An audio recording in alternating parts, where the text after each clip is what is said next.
The stories contained in this podcast are the recollections of the guests we've invited onto the show. We are an outlet for people to share their truths, and we accept no legal responsibilities for the stories contained herein. I'm Kendra Sheets. And I'm Rich Gill.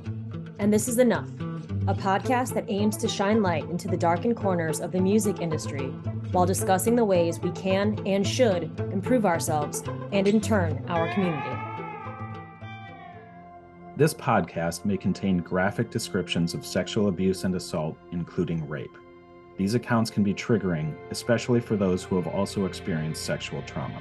If at any point during this podcast you feel yourself getting triggered, we suggest taking a break and taking care of yourself before continuing. But we do ask that you continue if you are able.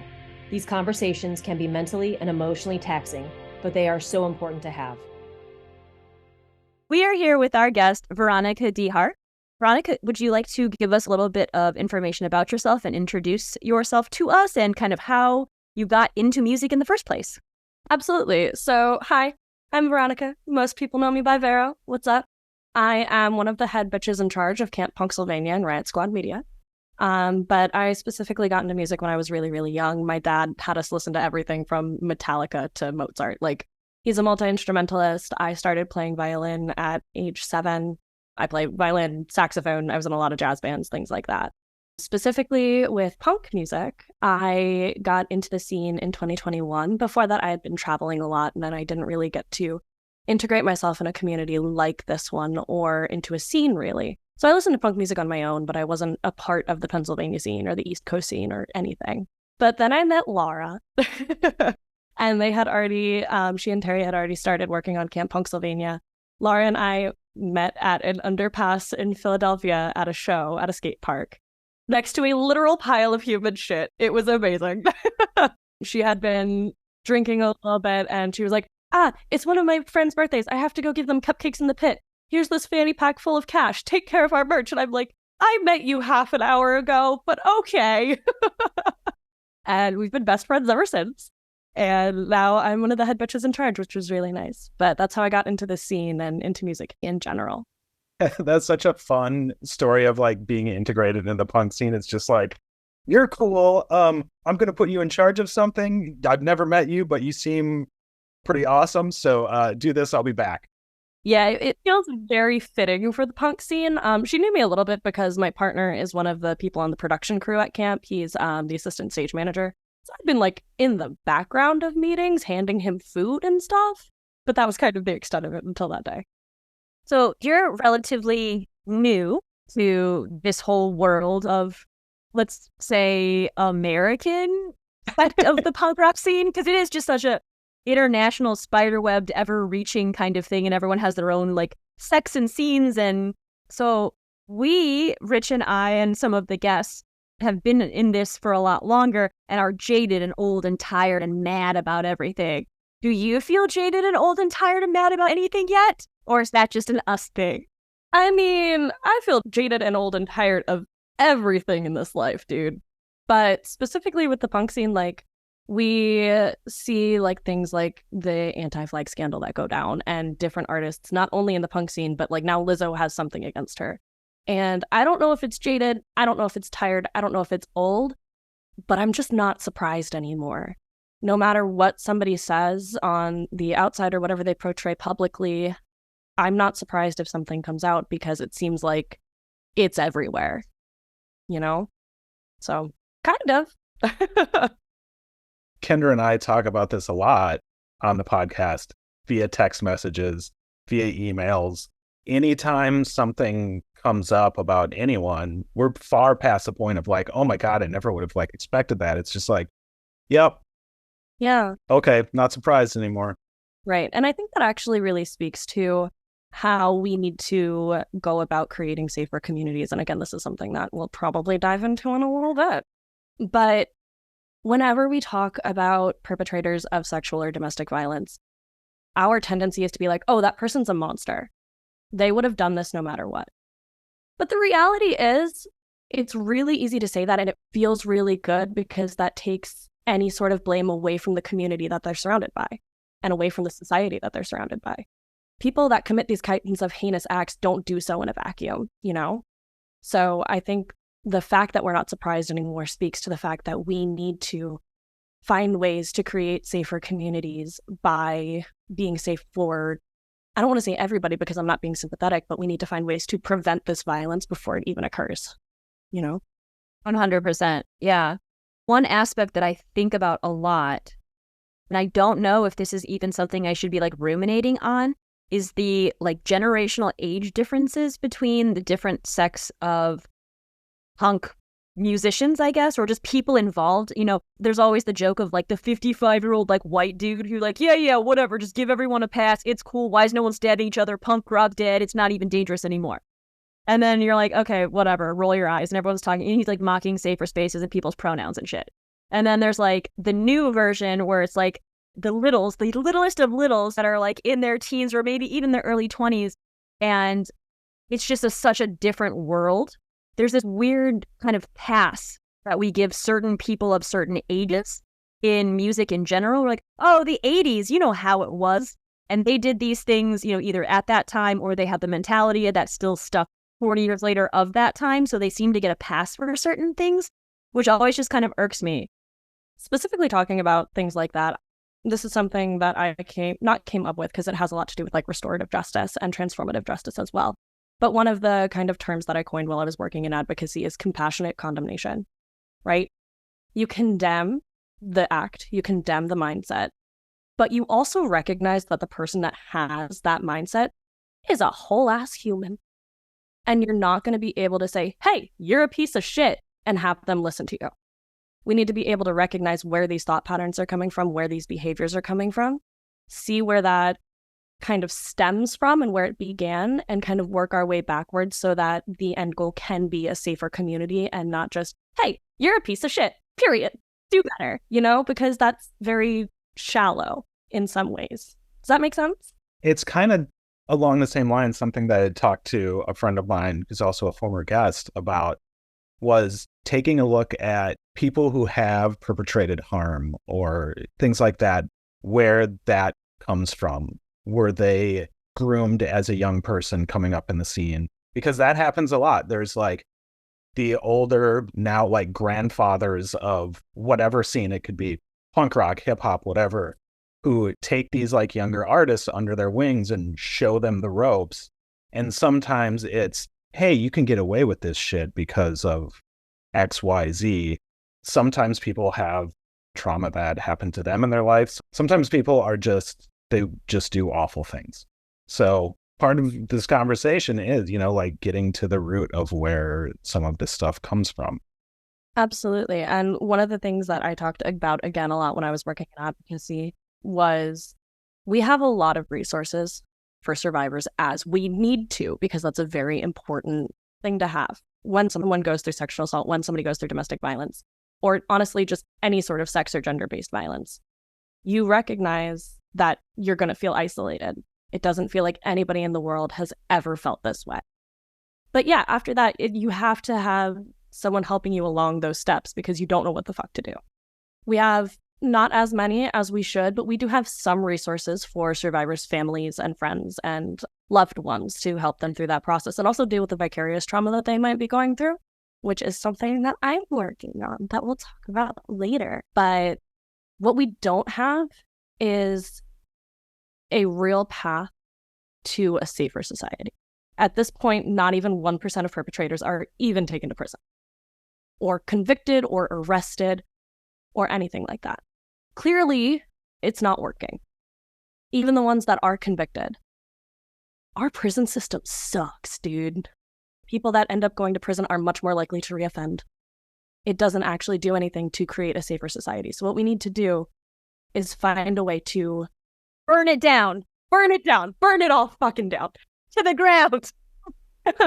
Make it so that people that are assigned male at birth and people that do identify as masculine are able to express their emotions and are able to not have everything pent up, because when you don't know how to express your emotions, when you stuff everything down, you don't have any healthy coping mechanisms, that's when you get violent. And that's when you're like, hey, this is somebody that I want power over because I need power over something in my fucking life. So I'm going to take out all of my emotions on this person. And that's shitty, but sending them to prison might not stop that behavior. So we need to find ways to dismantle the systems that lead to this behavior in the first place. And that's not something that's going to happen tomorrow. So we need to find ways to transition into that kind of society, you know? Yeah, and I think, you had mentioned that they get violent and, would end up in the system. I think it's also a good point that it doesn't have to be physical violence. You can have someone just go after you mentally, emotionally, just gaslight the shit out of you. And then you're stuck kind of reel through your own version of reality. And then you end up having to go through your own version of healing and dealing with things and trying not to, bleed your wounds on other people. The cycle of abuse is so real, both within one relationship and within just somebody's lifetime. If somebody had power taken away from them as a kid, they're going to seek ways to find that power in adulthood.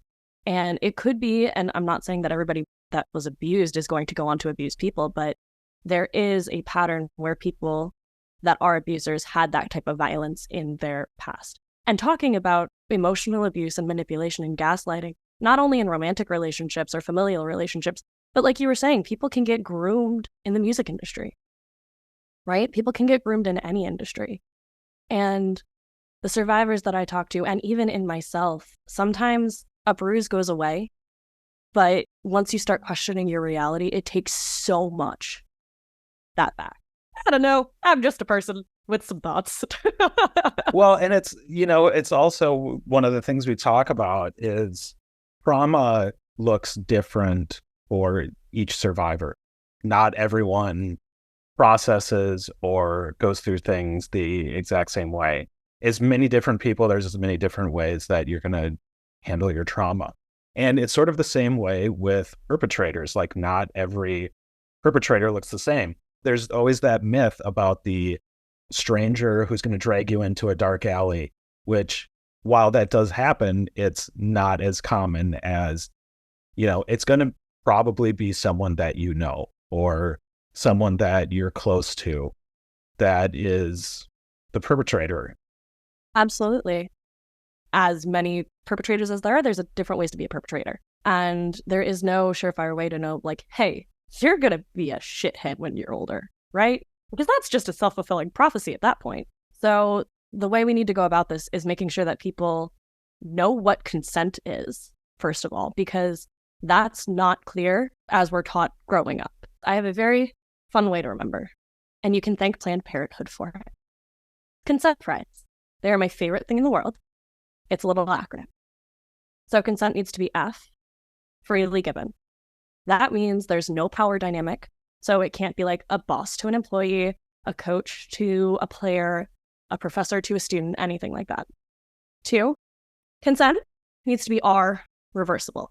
So if the 3 of us are on our way to Wendy's because I want to get some fries, and I love Wendy's fries and they're the greatest thing in the world. But on the way there, my stomach starts hurting and I puke in the car. I have to be able to be like, Rich, I don't want to go anymore. I don't feel good. And you have to turn that car around because I am no longer consenting to going to get fries at Wendy's. Right? Same thing goes for sex. If we start an activity and things are getting fun and we're having a good time, and then I'm like, either I got triggered by something or I just don't want to do this anymore, you need to stop. And that needs to be okay. Consent needs to be informed, right? So in a sexual context, this can look like whether or not somebody's on birth control, whether or not a condom is being used, if there's a hole in the condom, whether a condom was removed. It can also look like STD and STI status, because that might affect my decision to have sex with someone if I know that I might contract an STD or an STI, or whether or not a barrier method is used. Also, this can look like whether or not there are multiple partners involved, not only in that act, but in general. If that is a thing and somebody is polyamorous and they want to have multiple partners, amazing, go have fun. That's great for you. I'm so happy. But that needs to be known, because that can increase the chances of STI or STD transmission. So we want to make sure that everything is known and everything is informed. Enthusiastic. If I say something like, oh my God, yes, that sounds amazing, like, let's go fucking do that right now, that is so different than if I would be like, sure, let's go. Because in the second scenario, like I might be feeling some sort of pressure. There might be a power dynamic. I might feel like I'm going to get fired if I don't say yes, or just any other number of reasons. So we want to make sure that that is an enthusiastic yes. And S, consent needs to be specific. So just because I'm cool with taking off my shirt does not mean I'm okay with taking off my pants. Consent fries is my favorite thing in the world. And it's also just a really easy way to explain what's going on, to explain what consent actually looks like in the moment. I had actually learned that, and that made me think of the other really good consent, the T YouTube video. Oh, yeah. That one is great also. It is great. I have a fucked up story about that. Oh, do tell. So I graduated college in 2020. I am a little bitty baby. But when we were doing our college orientation, it's called Pops Weekend. For the sexual assault talks, they separated the femme-presenting people from the masculine people. And we got this whole long talk that ended up in a really fucked up way. And the guys, or the masculine people, were shown the T video and let go. And I was like, this is not how this is supposed to work, besties. You need to do a little bit better of a job. Just watch this 3-minute video and then you're good. That reminds me of when I was in 5th grade and I went through a private school and they had to have like the talk with us. It wasn't the sex talk, but it was the like, your hormones are happening inside of you right now, like kind of shit. And we had the science teacher do it. And they also passed out little like baggies of like secret deodorant and like a tampon and then a little like thing that showed you like what the inside of your body looked like. And the guys got different stuff. They had, I think, like an Old Spice deodorant and I don't know what else they got. And we had an hour plus where we had to sit there and watch slides about like what tampons were, how periods work, how mammograms are. And like, that's not something you really need to be worrying about when you are in 5th grade. And the guys, again, like, I don't know what they saw. They had another science teacher who was also a woman. They had a slideshow. They were done in about 15 to 20 minutes. And we were in there for over an hour watching videos of like babies crowning and shit. It was absolute horror. And they had to like they got to go out to recess. We could see them through the windows. 2 things with that. First of all, ew. Same. I went to public school and like for my high school health teacher, I sat next to a poster that was 100 things to do other than having sex. But now all I want to do is have sex. None of those other 100 things. I'm a teenager. I have thoughts and hormones. But the second thing is that demonstrates a big issue in our society and another issue why perpetrators become perpetrators. People don't understand what the female body is or how to approach someone with that body type. But the fact that we end up separating male, or as I'm sure these schools would refer to it, boys from girls, at such a young age and give them wildly contrasting information or wildly different depths of information speaks to the problem that we have, right? We need to make sure that everyone is getting similar education, not only on our bodies, but also what consent is, what a healthy relationship can look like. When I was working in advocacy, when I was working with the advocacy agency here in the United States, I started as a community educator. And one of my responsibilities as a community educator before I moved to medical was teaching 800 to 1,000 children a week. It was a curriculum on how to have a healthy relationship. And we had a curriculum from preschool to college age. So specifically, my responsibility was 5th graders to 8th graders. Wide age range. But we would go over things with all of them, like what empathy is, how to cope with big emotions and big feelings that you might have. And I still use that language when I'm talking about big emotions. With our 8th graders, we went into what sexual abuse is and what that can look like. There was a day where I had 9 disclosures of child abuse because of what we were teaching. And they were like, oh shit, this is happening to me. And I'm like, I got you, Dustin. Let's figure this out. But we would go over all of those things. And by the end of it, the kids, of course, they're going home and they're seeing contrasting information. And one 8-week course is not going to change. Well, it could change somebody's life, but if they're having all the other information given to them as well, it's a grain of sand on the beach. But it's a grain of sand. And it does help. Like I said, some kids come forward if something's going on at home or it helps set them up for a better relationships in the future, which is really what we need to be doing with all of our kids, and making sure that everyone understands that a relationship is supposed to feel safe, at home, and sometimes a little boring if you've been in abusive or toxic relationships before, right? It's like a healthy relationship is throwing a pebble in a pond after you've been on a roller coaster. When you are in a toxic relationship or an unhealthy or an abusive relationship, it starts off amazing, right? Have you guys heard of the term love bombing? Oh, I've been a subject of love bombing, bestie. I figured, but for the folks at home, love bombing is where you start a new relationship or you meet somebody new and they go to you and they're like, oh my God, you're the most beautiful person in the world. Here's all of these gifts. Here's all of this chocolate. I'm going to take you to all of these exotic places because you deserve it. And I love you so much. And I've known you for 2 weeks. And you're like, I do deserve it. I really want to deserve it. I think I deserve it. Maybe, do I deserve it? I love exotic locations. I mean, maybe you do, but you don't deserve it after 2 weeks because that doesn't end anywhere good. So you see this really high, right? And then tension starts to build. Instead of, oh my God, you're so beautiful, it's, oh, well, you'd be much prettier if you wore different makeup. And then that escalates to, oh, you've gained some weight since we started dating and I'm not attracted to you anymore. You need to do something about that. And the tension builds and builds and builds until there's an explosive phase, right? And that can be a verbal attack, an emotional attack, a sexual attack, or a physical attack. And it bottoms out and you're like, shit. But you remember all of those really good times and all of that dopamine and oxytocin that your brain had. And that contrasted with all of this cortisol and all of these stress hormones can get a little, not addicting, but it's a little addicting. And then when you're in that bottoming out, the person that's the perpetrator is going to be like, oh my God, I'm so sorry. Because they might actually feel remorse. They might actually love you. That doesn't matter. You don't deserve to be treated like that. But they'll apologize, and then it'll get back to that honeymoon phase for a little bit, and you're back to the love bombing, and things are great until they're not, right?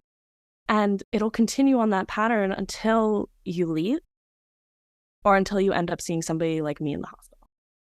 And the other thing with all of that is when you're in it, you don't even realize what's happening because it's so gradual and it's all normalized that, like you said, until, almost until it's too late, then you're like, oh shit.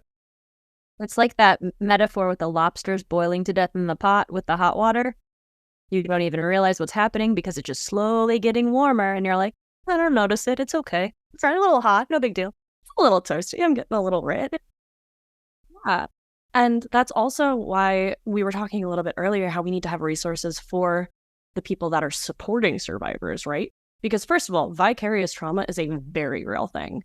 So we need to be able to help people deal with that and recognize that that's a valid thing to go through. But also, when somebody sees this cycle of, oh, things are great, things are shitty, things are great, things are shitty, you're going to encourage them to leave, right? And how many times do you think it takes someone to leave an abusive relationship before it finally sticks? Took me 2 years. Okay. 2 full years of back and forth and consistent shit and bottles thrown at my head and drunken screaming matches and love bombing and roses on my car and it'll be okay and I was just drunk and you were wasted and you were blacked out and you did all these things wrong and I didn't do anything wrong. Oh no, wait, I did everything wrong. It took a really long time. I don't even know how many actual fights there were, like every week. So on average, it takes 7 times for someone to leave an abuser before it actually sticks. I was going to say 5. So, yeah. I'm here at like 74. I'm like, go me, 74. Wild thing. Mine wasn't physical abuse. It was more like that whole 4 years is a weird blur in my mind because there's a lot of manipulation and a lot of weird shit. But yeah, it takes 7 times for somebody to leave an abuser before it actually sticks. And the 2 weeks after you make that decision and you leave are the most dangerous.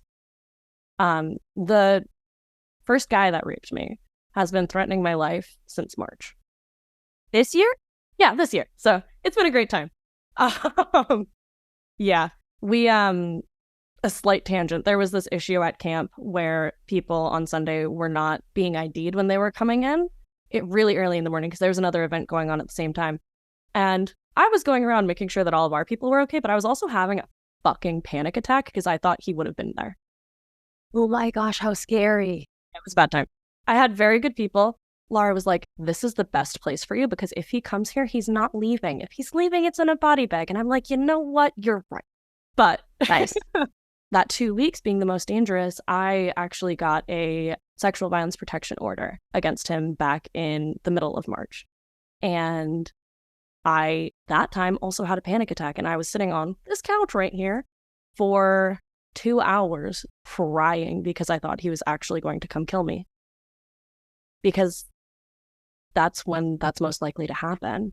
So when we're talking to people that are supporting the survivors and that surrounding community and the support networks, we need to remind ourselves, we need to remind our entire community that you cannot get frustrated when somebody doesn't leave. All you can do is make sure that they know that you're there for them. And if they push you away, that's a symptom of the abuse too. When you see someone going through that, sometimes you just want to shake them and be like, oh my God, what are you doing? But like you said, it doesn't happen overnight.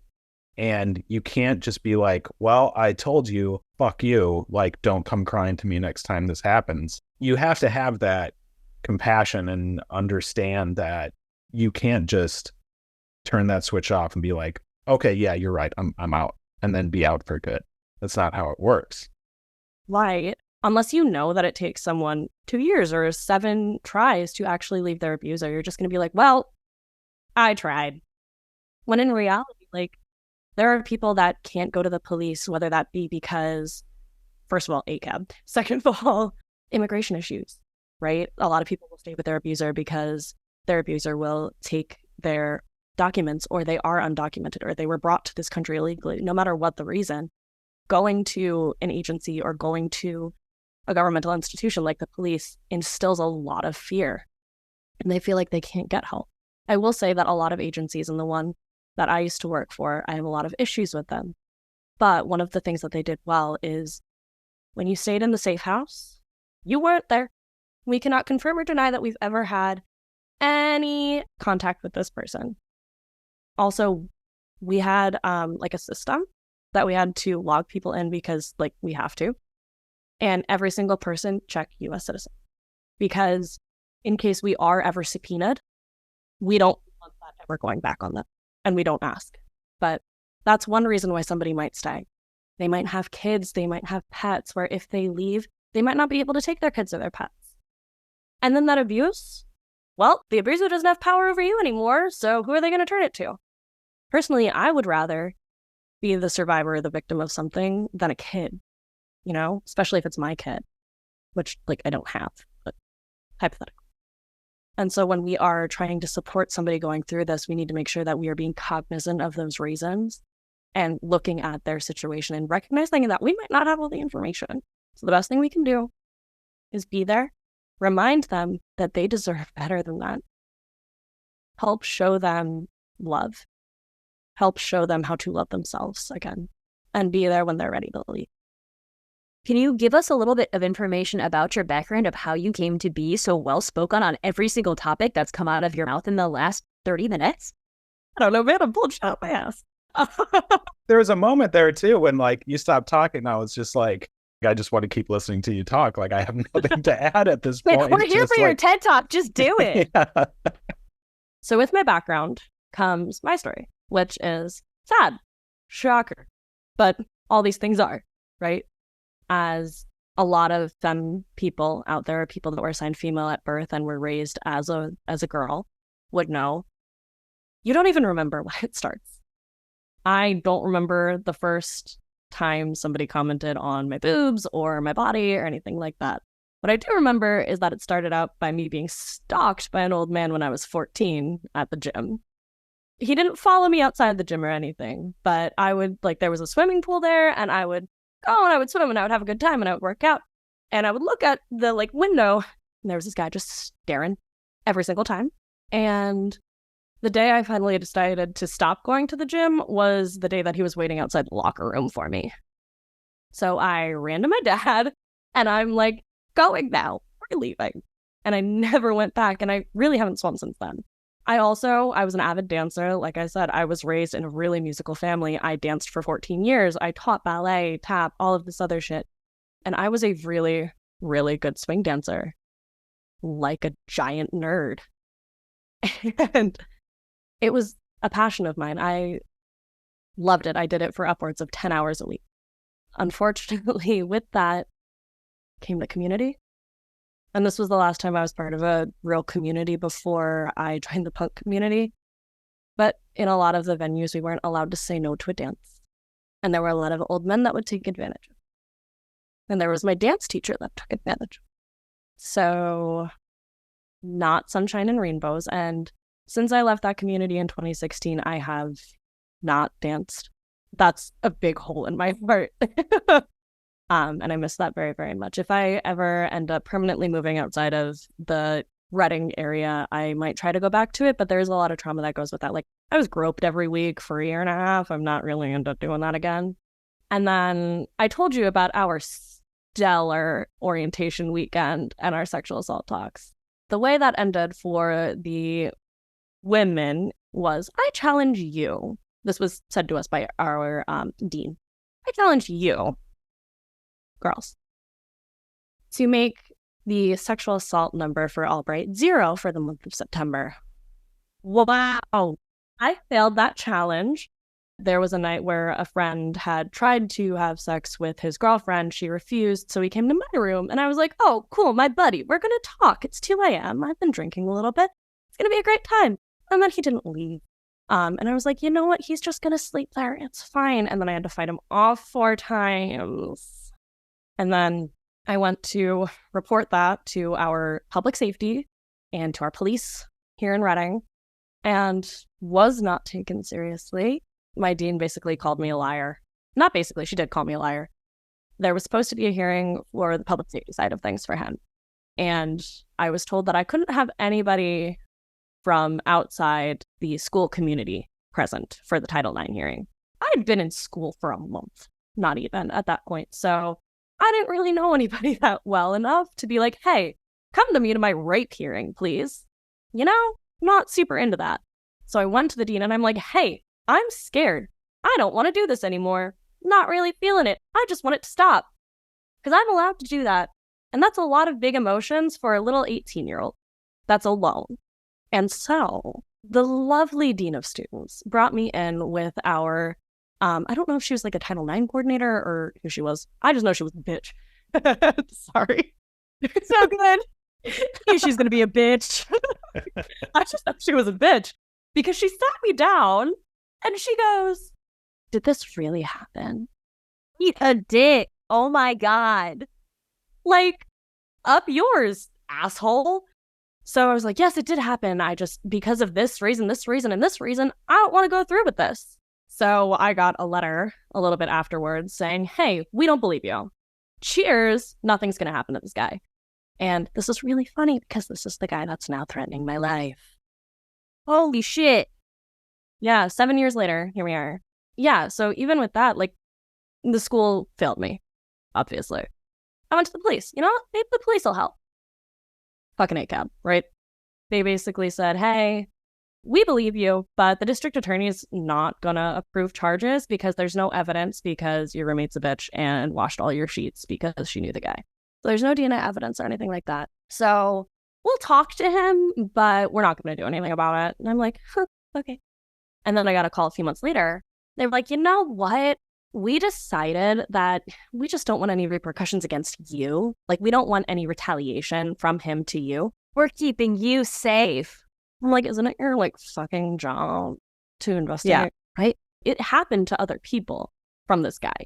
And this guy's like, he needs help. And I think he got it for a little bit, and then he stopped getting help.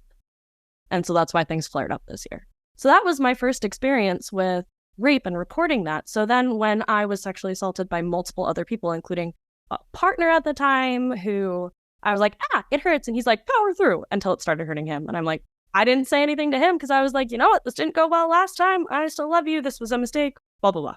Or the person that I didn't even realize I was having sex with until 10 minutes in because I was so drunk the room was spinning. Didn't say anything to that. Slept with him 4 more times because I was like, I'm going to take control of the situation and this is totally healthy, right? Because no one taught me otherwise. Exactly. But like, so those people don't know that they sexually assaulted me because I never brought it up to them because I was so scared of the previous repercussions. And so after that first instant, I was like, this society sucks. We need to do something about it. So I flung myself into sex and gender-based violence research, feminism, things like that. When I was in my sophomore year of college, so year 1, shitty, terrible, no good, very bad, ew. Year 2, I was like, let's take back my place. So I took control of the narrative. I performed in the Vagina Monologues that year, which was super fun and also really cathartic. I did this one poem called My Short Skirt, one of my friends that had also been sexually assaulted, and I just remember standing there in a very short skirt because I love that, shaking during it because I was just getting all of that anger and rage and injustice out as I was performing this to these people. And it was so cathartic and so amazing. And then that year I also did a Take Back the Night March, which was great, kind of. So it started out great. It was one of the first Take Back the Night marches that included all of our colleges in the county. So we had, I think, 5 or 6 of us, like college representatives there. It was hosted on my campus. I helped organize it and I spoke at it, right? I started the speak out. So I had this whole thing where I explained all of the different things that had happened to me and the steps I took and the fact that the way I was treated was really unfair. And it was a really good moment. And I made a lot of good cathartic connections with other survivors there because I don't know if you've ever attended a Take Back the Night March, but after I spoke, we passed the mic to people that have also experienced it that wanted to share. Some of them, it was the first time saying anything that had happened. I had multiple people come to me afterwards and say, hey, can I talk to you? This is what happened to me. You made me feel safe enough to actually express this. And I'm like, I love you. And that was healing for them, but also for me to see that I could make a difference. During that speak out, and this is another fucked up thing that happened to me, because traumatic backstory. During that speak out, we had asked all the mandated reporters and all the reporters, because we had a local newspaper there, to exit. The mandated reporters did, but the reporter did not. And without my consent, the next day, I looked at the newspaper online. The very first sentence was, my freshman year of high school, I was raped by my friend, said Veronica De Hart, age 19, of blank college. Jesus God. Without my fucking consent, dude. And I was like, you missed the whole ass point of this night. And so I was like, yo, what the fuck? And because they did not ensure my safety, and I wanted to see the newspaper, and I should have. But I was supposed to leave to study abroad for a year, so I was like, you know what? Last time I tried any sort of legal recourse, it fucking backfired on me, and I don't want to go through that re-traumatization again. So you know what? Fuck you. I'm moving on with my life. I traveled abroad. I actually conducted independent research as well in Morocco on the variants of feminism and women's liberation. So I had to design an independent research project, which I did with my advisor. I found a grassroots organization in Morocco. I was the only person that was not Moroccan that was working there. I worked there throughout the 4 months. I interviewed different women living there about what feminism means to them and what they are striving towards. And I took a gender roles in Islam course while I was there. That was also, like, everything that was done there was taught by a Moroccan. And I had 3 jobs lined up for when I graduated, all internationally. And then COVID hit. And COVID is not the time to graduate with a degree in international relations. That's not it. Kind of throws a whole wrench into that. A little bit of a wrench into things. So I was stuck here, and I am still not stuck here. I'm here now, continuously. And I was like, well, shit. Now what do I do? So I worked as a caterer for a while, and that's one of the ways I actually got started with Camp Punkslyvania, was they were really short-staffed the first year, and I was like, hey, I'm a caterer. Do you want me to set up the hospitality writer things? I can do that. I'm a safe person, so I did that. And I impressed them, and now I'm a head bitch in charge. And that's where we're going to. So I ended up doing catering for a while, and then I started working for an organization here in Pennsylvania for survivors of both domestic violence and sexual assault. It's a dual agency. There aren't many of those. It's lucky because we can serve everybody in our county because we're the only one here. And it's great. So I started out as a community educator. Like I said, I was teaching a bunch of children how to have healthy relationships for a while. And then there were some issues with my manager that I had there. My entire team kind of left. And so I was like, I want to stay doing this work, but I don't want to be in the department. So I transferred over to medical. And medical advocacy, shocker, is very different from community educating. So I was also fortunate because when I was growing up, I would live with my sister in Alaska for the summers, and I was able to help work with her and her husband's practice. She's an ER tech. He owns a medical practice. So in medical advocacy, I was the person that would respond to the emergency department or to a doctor's office immediately following an assault or an attack, be that sexual or domestic. So I was the person that would engage in crisis intervention, because once that happens, your brain fucks off, right? You don't know what's going on. And I would explain what trauma in the brain look like, or how trauma affects the brain. I would go through all of that. I would hold their hand through procedures. So I guess to answer your question, I have become eloquent from years of research, as well as finding ways to break it down so that somebody that doesn't have a science background or doesn't have an advocacy background can understand what I'm saying. And along those lines, I actually emailed you guys about this. I am in the process of creating a few different resources. I'm working on a zine series. I'm calling it Clawing Out, Overcoming Trauma, because I don't want to have like that stupid flowery live, laugh, love language that you get at a lot of places. Because trauma is not living, laughing, or loving. It fucking sucks. And we should use language that reflects that, and that is accessible to the masses and to working class people. So clawing out, because you're like clawing out of a tunnel. So I'm going to be doing a zine series. It's going to be one for survivors on different resources for like how to deal with panic attacks, how to bring yourself down, giving them those tools that I had in my toolkit to use, not only on myself, but for the clients that I had as well. There's going to be one for the people that are surrounding the survivor. I'm also going to include one on different resources that somebody can go to, like RAIN, like local SADV centers, and just finding ways to make sure that people have the information that could completely change their healing journey. And I'm doing a website with it. It's going to have all the same resources and everything in it, but it's going to be online, so you don't have to like go to a show to get it. And then just doing that for survivors, for the vicarious trauma that supporters might feel, and also how to help a survivor if you're in that position. I have a section on community, so what the fuck we all need to be doing to prevent this from happening in the first place, which is what we talked about a little bit earlier, as well as just a whole thing of resources. So I'm just hoping that maybe it makes somebody's really, really shitty year a little bit easier. You know, even a few years ago, a lot of these conversations weren't happening.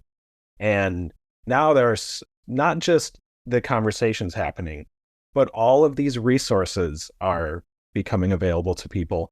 And there are people like you and our friends in Michigan who did a zine, and so many other people who are taking all of the information that lives in all these different places and putting them together so that the average person can easily access them in a way where they don't have to search out multiple different books or websites or anything else that it may live in. It will just exist in this one place. And I just think that's so great that this generation and now future generations will have all of this stuff right at their fingertips, whether they're involved in the punk scene or not. You bring up an interesting point that like we weren't having these conversations a couple of years ago since the Me Too movement. So I've got some scary numbers if you're into talking about that. Oh, we love scary numbers. Let's go. So you remember how the Me Too movement, it was always 1 in 3 women experience sexual violence in their lifetime? We 1 in 2 now? Over half. And 1 in 3 men experience sexual violence in their lifetimes. Wasn't it 1 in 7 or 1 in 8 before? For men? It was something like that. It used to be 1 in 6 boys experience sexual violence by the time they turn 18. It has turned into 1 in 13, and I'm confused by that number. I hope they're correct and it has gone down. I'm still confused because that's a big jump. Could it be because of all the stuff about the Catholic Church coming out and the Boy Scouts of America chopping that stuff down? So hopefully people are a little bit safer, but I don't know. Yeah, when we look at statistics, we want to also make sure that we're like, I wonder what all of the the different things going on. Also, 1 in 4 girls will experience sexual abuse by the time she turns 18. That number has stayed the same. But like you were saying before, prior to 2022, it was 1 in 3 women and 1 in 7 men. Those rates have gone up. And I don't know if it's because we are having these conversations now. I don't know if there's retaliatory violence happening now, which is always the possibility. I think it could be a little bit of both. Either it is happening more frequently or we're having more conversations of it. I think it's both. Yeah, a little bit of people maybe not realizing before what happened to them until we start normalizing these conversations and, oh shit, that happened to me. Yeah. So I think that's also a part of the conversation we need to be having is how do we continue to have people come out about all of the different things, if that's what they want, if that's going to be something that helps them. But how do we take that information and take the fact that we're realizing that those statistics have gone up and using that to adjust our conversation around this topic to make it more inclusive? Because whenever we talk about sexual assault, we talk about violence against women. It affects us disproportionately, but it affects men, and I'm using very gendered language because that's what's in the statistics.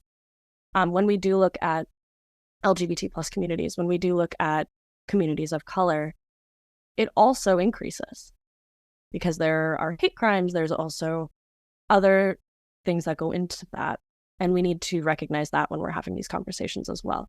Trans Black women are at greatest risk for violence of any kind, but especially sexual violence and hate crimes. So when we're having these conversations, we need to include that information as well. And that's a community thing. We need to figure out how to, like I said earlier, minimize the violence and what that actually looks like. I did this weekend sort of seminar thing called A Call to Men, which was about race and gender and the patriarchy and its relationship to sexual violence and violence in general. And one of the things we talked about was taking care of the people in the margins of the margins. And until those people are taken care of, all of us can't be taken care of because they're the most vulnerable. They're the most targeted. So that's a big part of this whole conversation is taking care of the people who are most at risk. Absolutely. And I think it's also important to think like, it doesn't even necessarily need to be that we need to take care of them. They can take care of themselves, right? They are whole ass grown human beings. What I do think we need to do is look to them to lead. If that's what a specific person wants, we need to look to them to lead because nobody knows their abuser. Nobody knows their oppressor as well as that survivor. And as much as we don't want to admit it, or as much as some people don't want to admit it, the three of us also contribute to that oppression. And so how could we know what they're going through if we're blind to it? So yes, you go and you support a survivor, or you go take advocacy trainings. Don't be fucking complacent. Take care of each other, love each other, maybe light some shit on fire.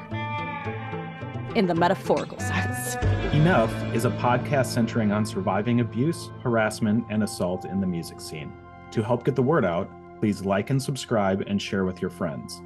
If you have been on the receiving end of harm from someone, be it artist, venue owner, booking agent, audience member, or someone else, and would like to share your story on a future episode, please reach out to us at thisisenoughpodcast@gmail.com. All correspondences are kept confidential.